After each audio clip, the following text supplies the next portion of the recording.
dimensi pelokalan. Apa itu pelokalan? Pelokalan adalah pemberdayaan lembaga lokal atau lembaga yang terdekat dengan kejadian bencana sehingga meningkatkan efisiensi bantuan kemanusiaan internasional. Beberapa isu atau pertanyaan yang mengemuka antara lain, seberapa lokalkah lokal itu? Lembaga pemerintah menyatakan juga melaksanakan pelokalan. Praktik merekrut orang lokal sebagai staf lembaga juga praktik pelokalan. Pengertian yang beragam ini mempengaruhi praktik-praktik yang dilakukan oleh beberapa lembaga dengan mengatasnamakan pelokalan. Gagasan pelokalan berkembang dari kumpulan lembaga donor yang tergabung dalam Grand Bargain. Tujuan pelokalan diantaranya membangun komunitas lokal yang tangguh dalam merespon bencana dan membangun kembali Build Back Better melalui lembaga lokal dan peran kepemimpinan lokal. Membangun kapasitas lembaga lokal sehingga dapat berinteraksi langsung dengan lembaga donor internasional dan berperan dalam konteks global serta meningkatkan pengetahuan dan keterampilan sesuai dengan 7 dimensi pelokalan. Meningkatkan efisiensi penyaluran bantuan internasional dalam kerja kemanusiaan dengan memangkas peran lembaga-lembaga perantara dan biaya-biaya manajemen. Kenapa pelokalan?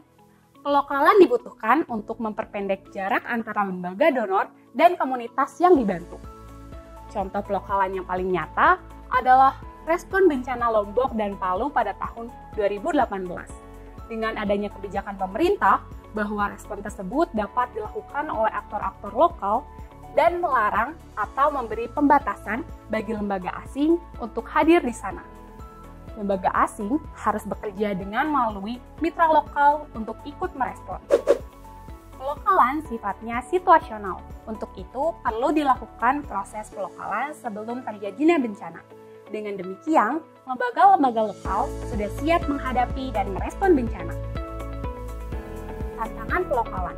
Perbedaan bahasa yang menjadi hambatan komunikasi untuk terjadinya kemitraan. Kapasitas pengelolaan keuangan lembaga lokal belum cukup baik untuk dapat mengelola secara akuntabel dana dari donor internasional. Bantuan kemanusiaan diharapkan dapat menghidupkan kembali pasar lokal dan mengurangi pembelanjaan internasional maupun nasional. Lembaga lokal cenderung akan berbelanja kebutuhan operasional dan bahan bantuan dari pasar lokal. Diperlukannya dana bantuan untuk respon kemanusiaan yang dengan cepat dan tepat tersalur langsung kepada aktor kemanusiaan lokal dan nasional. Keterbatasan akan pengetahuan, keterampilan, dan akses sumber daya pendanaan menjadi kendala utama bagi banyak masyarakat lokal untuk memiliki modalitas yang memadai untuk memitigasi dan merespon ancaman dari banyak wilayah berisiko bencana.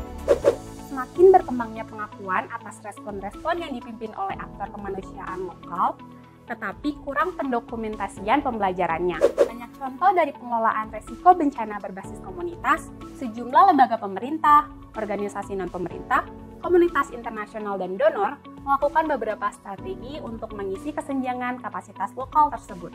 Dengan melakukan program-program pembangunan, ketangguhan komunitas lokal, penyaluran pendanaan, akses pendanaan, serta pelatihan dan peningkatan kapasitas lembaga lokal. Pelokalan di Indonesia. Komitmen pelokalan yang ada di Indonesia meliputi pada poin penguatan kapasitas, yaitu investasi jangka panjang dalam peningkatan kapasitas institusi. Pada poin kemitraan, yaitu menghilangkan hambatan yang mencegah organisasi dan donor bermitra dengan pelaku kemanusiaan. Pada poin koordinasi, yaitu mendukung dan melengkapi mekanisme lokal, melibatkan pelaku lokal dalam percaturan global. Pada poin pendanaan, yaitu paling tidak 25% pendanaan untuk pelaku lokal dan nasional. Penanda praktik pelokalan. Komponen pelokalan sebagai indikator terjadinya proses pelokalan. Komponen yang baik berada di komponen biru, dan hal yang kurang baik berada di komponen merah. Anak panah tersebut berarti bahwa bisa saja hal baik kembali buruk dan sebaliknya.